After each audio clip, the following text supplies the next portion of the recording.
Baik, anak-anak sekalian, kita lanjutkan materi kita di materi kehidupan manusia pada masa praaksara. Nah, kehidupan manusia di Indonesia itu telah ada sejak zaman dahulu, diawali dengan masa praaksara, yaitu suatu masa ketika manusia belum mengenal tulisan.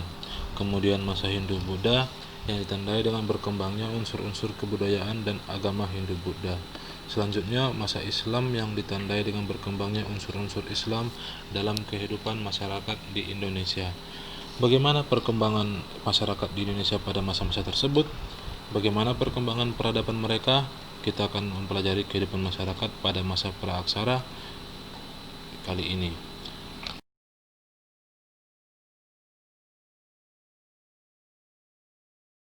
Tentang bagaimana kehidupan masyarakat di Indonesia pada masa praaksara, terlebih dahulu kamu harus memahami apa yang dimaksud dengan praaksara. Masa praaksara itu disebut juga dengan nirleka. Nir artinya tidak ada dan leka artinya tulisan. Berarti nirleka yaitu masa tidak ada tulisan atau masa sebelum mengenal tulisan. Fungsi Mengapa tulisan menjadi pembatas waktu masa praaksara? Aksara atau tulisan adalah hasil kebudayaan manusia.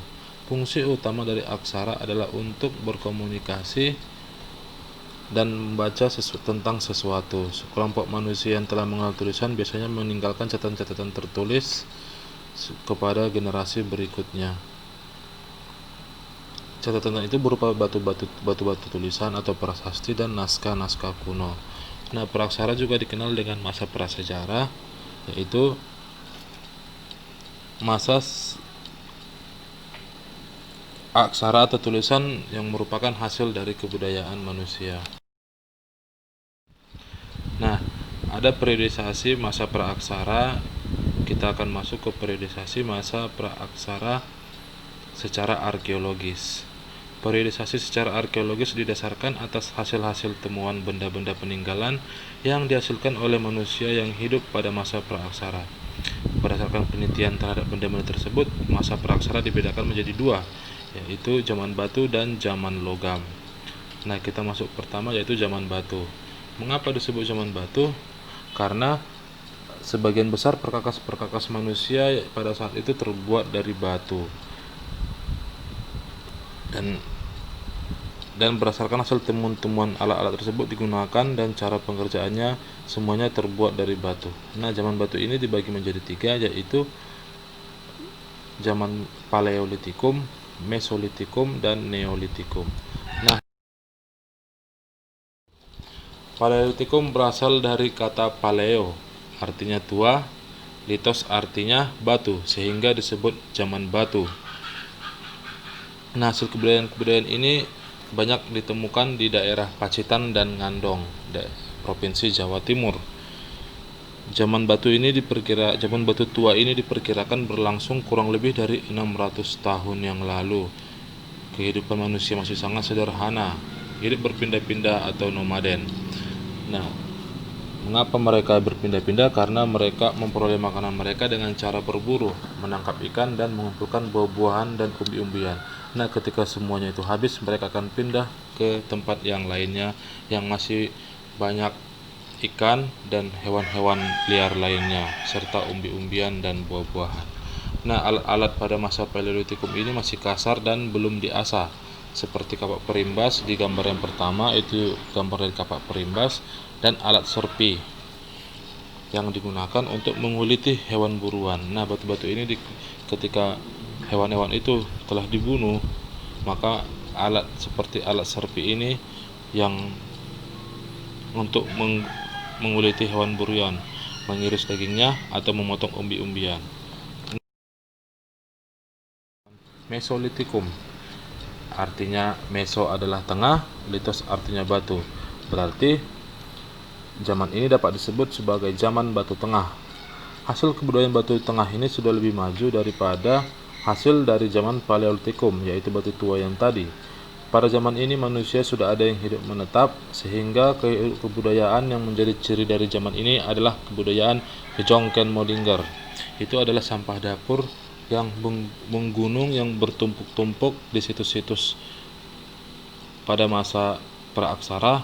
Ini adalah alat sampah-sampah dapur yang ketika manusia di situ menetap, mereka meninggalkan ini dan bertumpuk berjuta-juta tahun, beratus-ratus ribu tahun berikutnya. Yang kedua adalah Abricosauros.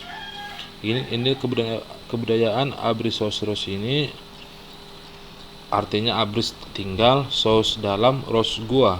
Maksudnya adalah gua-gua yang dijadikan tempat tinggal manusia purba yang berfungsi sebagai tempat perlindungan dari cuaca atau binatang buas. Alat-alat yang ditemukan pada gua ini antara lain adalah batu seperti ujung panah, flex, batu pipian, serta alat-alat dari tulang dan tanduk rusa.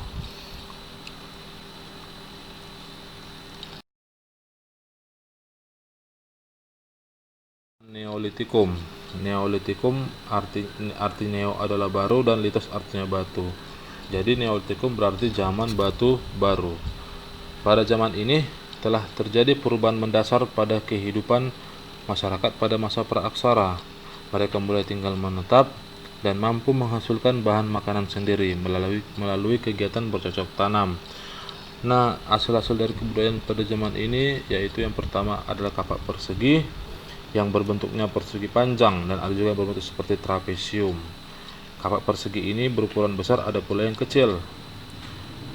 Yang kedua adalah kapak loncong. Kapak ini berbentuk loncong dan pada ujung yang lancip ditempatkan tangkai dan pada bagian ujung yang lainnya diasah sehingga tajam. Kapak loncong ini berukuran besar dan ini sama fungsinya dengan kapak persegi. Dari zaman tradisi megalitikum ini, jenis-jenis bangunannya antara lain seperti menhir, dolmen, kubur peti batu, waruga, sarkofagus, pundan berundak-undak, dan ini adalah zaman logam. Setelah zaman batu, manusia mulai menggunakan bahan dari logam, yaitu perunggu dan besi. Sebab pada zaman ini manusia tidak hanya menggunakan bahan-bahan dari batu untuk membuat alat-alat kehidupannya, tetapi juga mempergunakan bahan dari logam, yaitu perunggu dan besi. Menurut perkembangannya, zaman logam dibagi menjadi 3, yaitu zaman perunggu, zaman tembaga, dan zaman besi. Namun di Indonesia hanya mengalami 2 zaman logam saja, yaitu zaman perunggu dan zaman besi. Benda-benda yang dihasilkan pada zaman ini antara lain adalah kapak corong yang menyerupai corong, nekara, moko, bejana perunggu, manik-manik, cendrasa atau kapak sepatu. Nah, ini pada gambar tersebut mereka mulai membuat semacam logam, ada yang telah muncul sebagai pandai besi dan mereka sudah tinggal menetap dan membuat rumah-rumahnya, tempat tinggalnya sendiri. Ini merupakan kapak corong yang berbentuk corong dan nekara. Baik, terima kasih.